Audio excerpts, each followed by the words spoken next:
절기가 제일 힘든 것 같습니다. 내용은 한정되어 있고 해야 될 말은 정해져 있기 때문에 제일 힘든 것 같습니다. 오늘은 어버이 주일입니다. 우리가 평상시에도 늘 부모를 공경하고 사랑하고 존경하고 효도를 해야 되는데 그걸 못하니까 1년에 한 번이라도 이 날을 정해서 우리가 열심히 합시다 하는 의미에서 정한 것이라고 생각이 듭니다.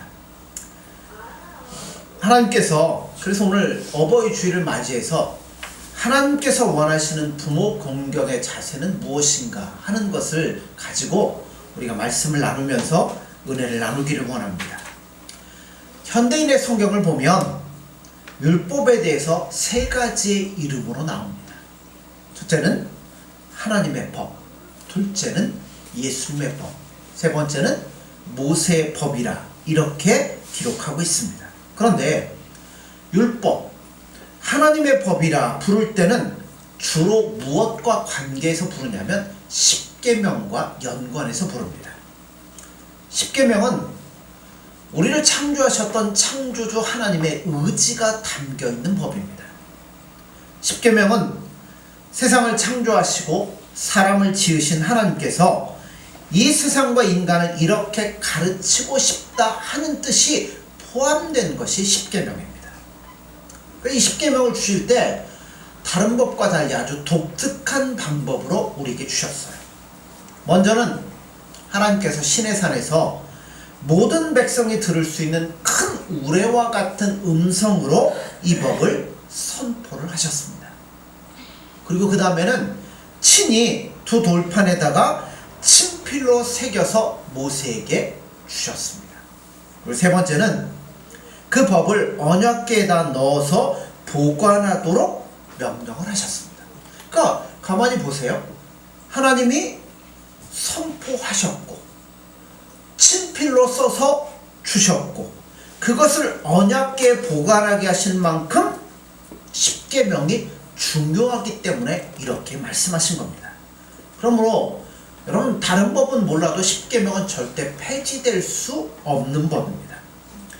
만약 하나님이 십계명을 폐기해버리시면 인간 세상은 어떻게 될까요?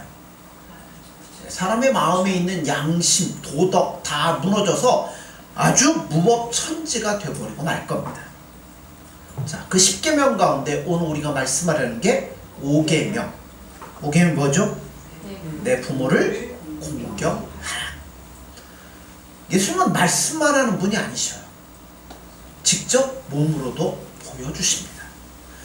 예수님의 아버지, 육신의 아버지 요셉은 일찍 세상을 떠났기 때문에 실제적인 가장은 누가 되셨어요? 예수님이셨습니다. 그래서 어머니를 모시고 동생들을 부양해야 되는 일을 하셨어요. 그래서 예수님의 공생애가 33년인데 30년 동안 뭐 하셨어요? 힘든 목수의 일을 해서 가정을 돌보는 일들을 하셨습니다.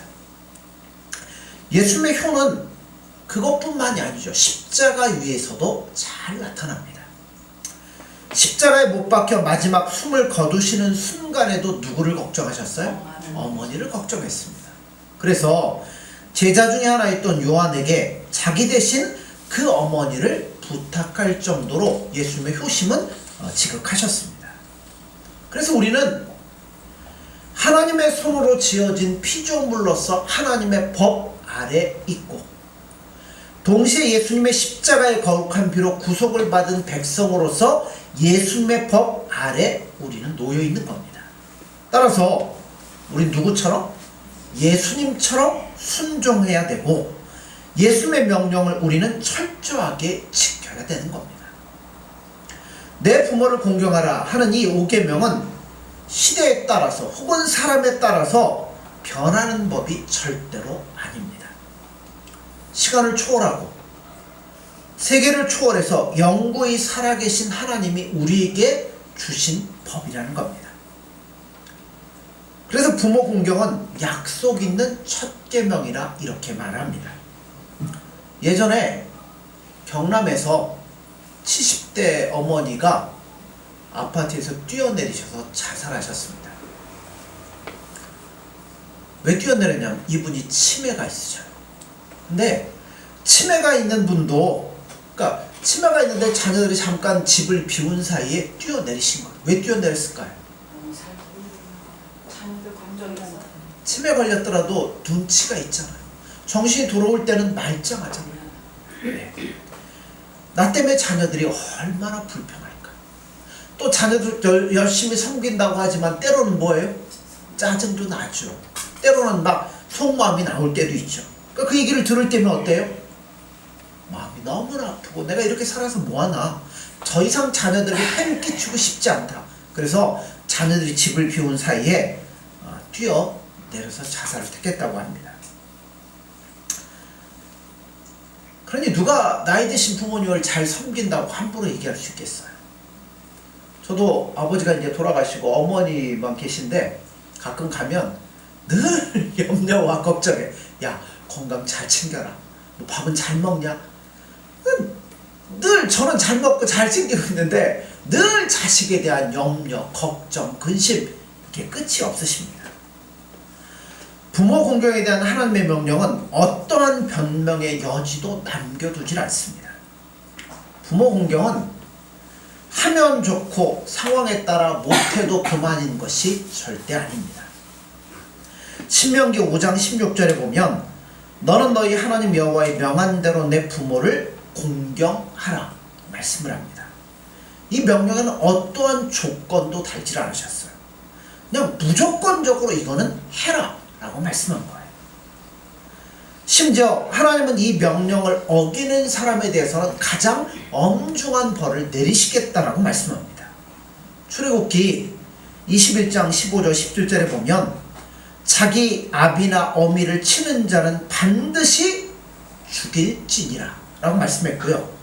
그 아비나 어미를 저주하는 자는 반드시 죽일지라, 돌로 쳐 죽이라는 겁니다.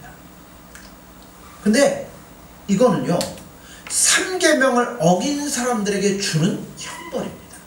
3계명이 뭐예요? 여호와의 이름을 회방하면 그를 반드시 죽일지니 온 회중이 돌로 그를 칠지니라. 하나님의 이름을 망령되이 일컫지 말라는 계명을 어기고 하나님을 함부로 모욕하는 사람은 뭐 어떡하라고요? 돌로 쳐 죽이라는 겁니다. 그런데 여기서 우리가 분명히 알 수 있는 사실이 한 가지가 있어요. 하나님께서는 부모를 회방하고 거역한 죄나 하나님 자신을 회방한 죄를 똑같이 다루고 있다는 겁니다. 이러고 볼 때 부모 공경하지 않는 것이 얼마나 하나님 앞에 두려운 일인지를 우리가 생각하셔야 된다는 겁니다. 그러나 여러분, 부모 공경이 부담스러운 명령만 있는 건 아니에요. 5계명에는 또 다른 면이 하나가 더 있습니다. 신명 5장 16절을 보면 나는 너희 하나님 여호와의 명한 대로 내 부모를 공경하라. 자, 부모를 공경하라는 무조건적이고도 엄중한 명령을 하나님이 주신 거예요. 그러나 거기서 명령이 그친 것만은 아닙니다. 그 다음에 어떤 얘기가 나오냐면 그리하면 너희 하나님 여호와가 내게 준 땅에서 내가 생명이 길고 복을 누릴 것이다 라고 말씀을 하는 겁니다. 그러니까 이 하나님의 명령을 순종해서 잘 지키는 자들에게는 놀라운 축복을 주시겠다고 약속을 하고 있습니다. 오늘 에베소 6장 2절에 3절도 동일한 말씀이잖아요. 자, 제가 그냥 읽습니다. 자녀들아, 주 안에서 너희 부모에게 순종하라. 이것이 옳으니라. 내 아버지와 어머니를 공경하라. 이것은 약속이 있는 첫 계명이니 이로써 내가 잘되고 땅에서 장수하리라. 한국 사람들 잘 사는 거, 오래 장수하는 거 보면 이 말씀들을 잘 지키나 봐요. 10계명 중에서 사람들에게 주신 계명이 6개입니다. 그죠? 4개는 하나님에 관련된 것, 6개는 사람과 사람 사이에 관련된 겁니다. 그 중에서도 순종할 때 약속에 이 보상되어 있는 계명은 뭐예요? 5계명 하나입니다. 물론 부모 공경을 어떤 하나님으로부터 보상을 받기 위한 방편으로 하라는 이야기는 아니에요. 그러나 하나님은 부모를 잘 섬기고 공경하며 효도하는 자녀들에게는 축복하시겠다는 약속을 주저앉지 않고 하신다는 겁니다. 그럼 우리가 구체적으로 부모 공경을 어떻게 해야 될까요? 첫째는 감사하십시오. 공경하라는 말에는 적어도 3가지의 의미가 담겨져 있습니다. 첫째는 감사하는 거예요. 왜 감사해야 될까요? 여러분들은 부모님에게 2가지 빚을 졌습니다. 집 살 때 빚인 빚이요? 어떤 빚이요? 첫째는 생명의 빚입니다. 부모님이 없었더라면 우리가 어떻게 이 땅에 태어날 수 있었을까요? 이런 의미에서 우리 모두는 부모님에게 생명의 빚을 지고 있는 자들입니다. 따라서 우리는 세상에 태어나게 해주신 부모님께 늘 감사하는 마음을 가져야 되는 겁니다. 2번째는 어떤 빚을 졌을까요? 예, 맞습니다. 양육받은 빚이 있어요. 탈무드에 보면 이런 얘기가 기록되어 있어요. 어떤 사람이 아들에게 유서를 하나 남겼어요. 내가 죽으면 나의 전 재산을 아들에게 주겠습니다. 근데 아들이 정말 바보가 되어야만 이 유산을 물려주겠습니다. 라피가 들으니까 이게 이상해요. 아들이 똑똑하다거나 뭐 이러면 주면 맞는데, 아니 전 재산을 물려줬는데 왜 아들이 바보가 되어야 줄까요? 찾아가서 물었어요. 아니 왜 이런 얘기를 합니까? 그러니까 이 사람이 뭘 하냐면 갈대를 입에다 딱 물고 엉금엉금 기어다니면서 괴상한 울음소리를 내기 시작했다는 겁니다. 무슨 이유일까요?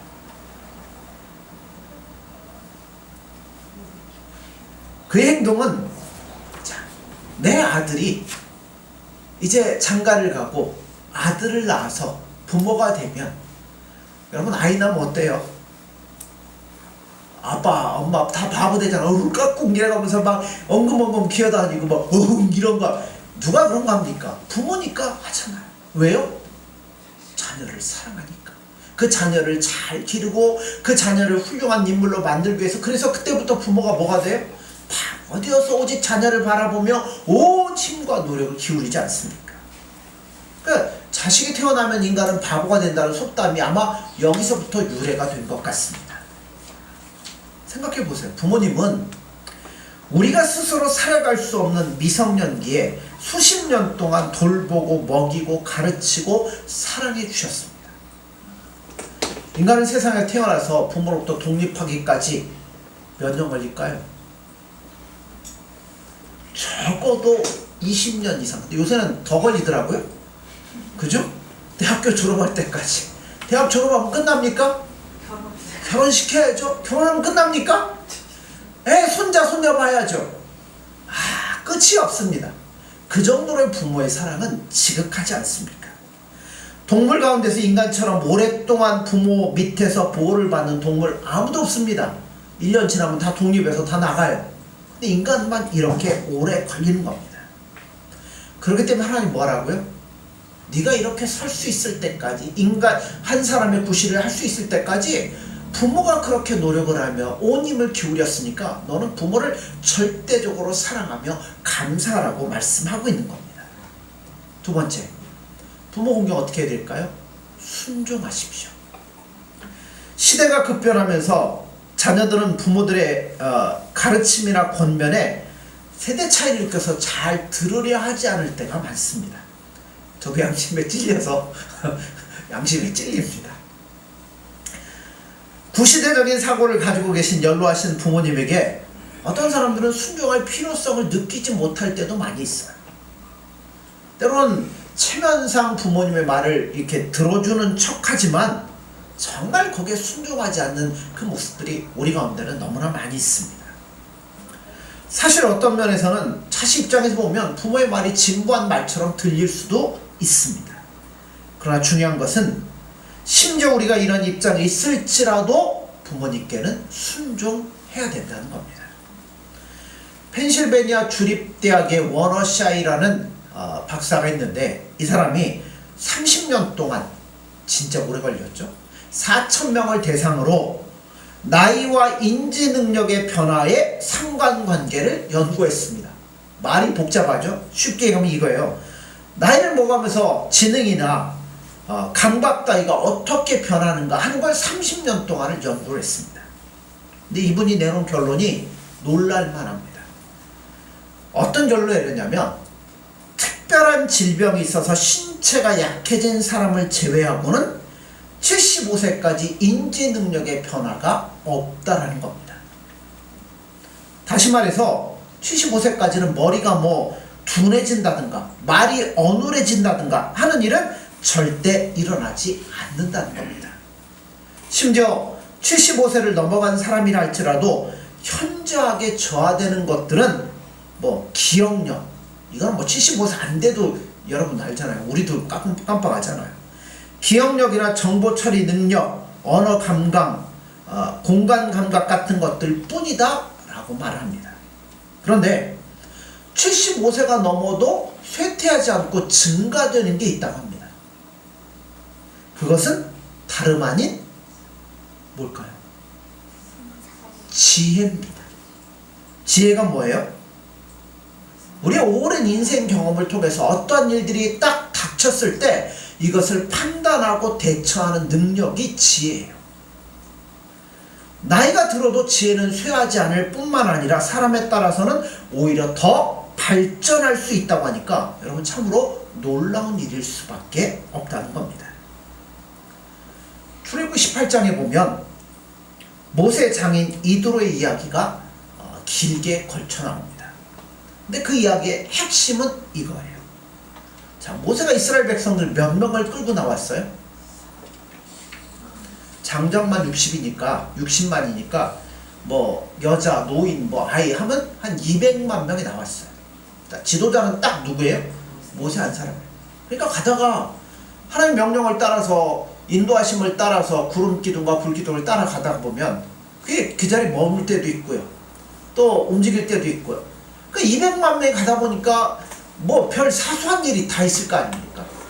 뭐 사람들이 길거리만 가다 어깨만 부딪혀도 막 시비가 붙는 세상인데 여러분 200만 명 옮기다 보면 여러분 어마어마한 일들이 막 발생을 하는 거죠. 그러면 쉬고 있는 동안 다 누구에게 오겠어요? 모세에게 가는 거죠. 가갖고 뭐해? 이 문제에 대해서 판결해달라. 누가 잘못했나, 누가 잘했나, 이거 판결해달라. 수시로 찾아오니 모세가 뭐 하겠어요? 쉴 시간도 없고 얼마나 힘든지 몰라요.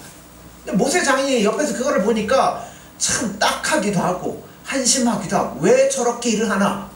그래서 뭐라고 그래요? 야, 왜 모든 일을 너 혼자서 다 처리하려고 하냐? 백성 가운데 100부장을 세우고 50부장을 세우고 뭐 10부장을 세우고 1000부장을 세워갖고 거기에 걸쳐가지고 중요한 것만 너에게 와서 네가 판단하도록 해라. 모세가 뭐 했어요? 그 말을 옳게 듣기 시작합니다. 자, 제가 읽어보겠습니다. 출애굽기 18장 21절에서 23절입니다. 너는 또 온 백성 가운데서 능력 있는 사람들 곧 하나님을 두려워하며 진실하며 불의한 이익을 미워하는 자를 살펴서 백성 위에 세워서 1000부장과 100부장과 50부장과 10부장을 삼아 그들이 때를 따라 백성을 재판하게 하라. 큰 일은 모두 내게 가져갈 것이요 작은 일은 모두 그들이 스스로 재판할 것이니 그리하면 그들이 너와 함께 담당할 것인즉 일이 내게 쉬우리라. 내가 만일 이 일을 하고 하나님께서도 내게 허락하시면 내가 이 일을 감당하고 이 모든 백성도 자기 곳으로 평안히 가리라. 모세가 이들의 충고대로 겸손히 순종함으로 모세가 평안함을 얻게 되고 사역이 평탄할 수 있었습니다. 욥기 12장 12절에 보면 늙은 자에게는 지혜가 있고 장수하는 자에게는 명철이 있느니라 말씀합니다. 나이 드신 부모님들이나 9세대 사람들일지는 모르지만 그분들에게 뭐가 있어요? 지혜가 있습니다. 명철이 있습니다. 그러므로 우리가 아무리 첨단의 지식을 배웠다고 하더라도 부모에게 순종하는 일은 마땅한 일이며 복된 일이라는 겁니다. 자, 세 번째는 부양하라는 겁니다. 현대 사회가 안고 있는 가장 커다란 문제 중에 하나가 뭘까요? 점점 고령화되어 간다는 겁니다. 노인의 인구가 점점 많아집니다. 반면에 태어나는 아이들은 적어져요. 그러니까 젊은 사람들이 갈수록 짊어져야 될 짐들이 많습니다. 여유가 없어집니다. 물질적으로는 어렵지만 정신적으로도 여유가 없어요. 그래서 부모를 모시는 일이 여간 부담스러운 일이 아닐 수가 없습니다. 그러나 우리가 분명히 기억할 것이 하나가 있습니다. 무엇이냐면 부모 경시 풍조가 점점 심해지는 것은 성경이 예언한 말세의 징조라는 겁니다. 디모데후서 3장 1절 2절을 보면 이런 말씀이 있어요. 너는 이것을 알라. 말세에 고통하는 때가 이르러 사람들이 자기를 사랑하며 돈을 사랑하며 자랑하며 교만하며 비방하며 부모를 거역하며 감사하지 아니하며 거룩하지 아니하며. 말세에 나타난 특징이 뭐라고요? 여러 가지가 있는데 부모를 거역한다는 거예요. 거역한다는 것 무슨 뜻일까요? 성경에는 조금 심각하게까지 얘기를 해요. 키워준 인륜의 정마저 느끼지 않는다는 게 거역한다는 뜻입니다.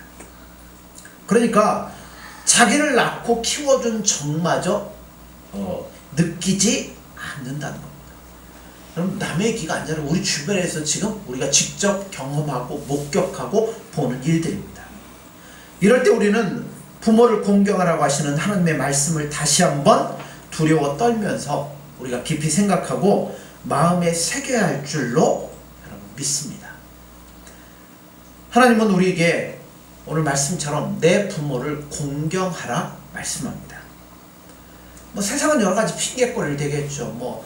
물질적인 것 때문에 어떤 형편 때문에 환경 때문에 여러 가지 핑계를 내지만 여러분 거기에 미혹되시면 절대 안 됩니다.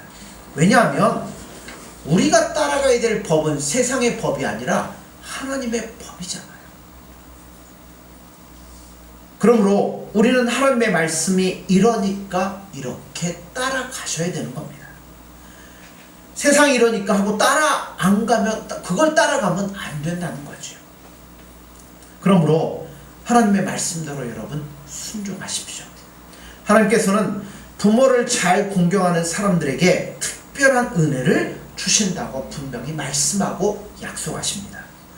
부모를 잘 공경하는 가정에는 향기가 넘치게 될 것입니다. 예수 믿는 우리들의 가정에서 피어나는 이러한 향기들이 진동할 때 여러분 악하고 더러운 세상에서 예수님의 사랑이 넘쳐나는 곳으로 바꿔지리라 믿습니다. 그럼 우리 어디서부터 시작해야 돼요? 우리 가정에서부터, 내 부모님부터 내 자녀들에게 우리가 이 사랑을 전하고 증거할 수 있는 저와 여러분들이 되어지기를 간절히 소원합니다. 기도하겠습니다. 예수님 사랑합니다. 또한 감사합니다. 저희들이 무엇이라고 있도록 사랑하여 주셔서 우리 귀한 부모님들을 통하여서 우리를 이 땅에 보내주시고 오늘 이때까지 저희들이 살아올 수 있도록 인도해 주시니 감사합니다. 오늘 말씀처럼 내 부모에게 공경하라 하신 그 말씀 저희들 잘 마음에 새겨서 부모님께 공경하며 효도하며 사랑하며 감사하며 순종할 수 있는 저희들이 될 수 있도록 도와주시고 그런 마음으로 살아갈 때 오늘 약속의 말씀처럼 우리 이 땅에서 장수하며 복을 받을 수 있는 귀한 삶이 될 수 있도록 함께하여 주옵소서. 예수님의 이름으로 기도드립니다. 아멘.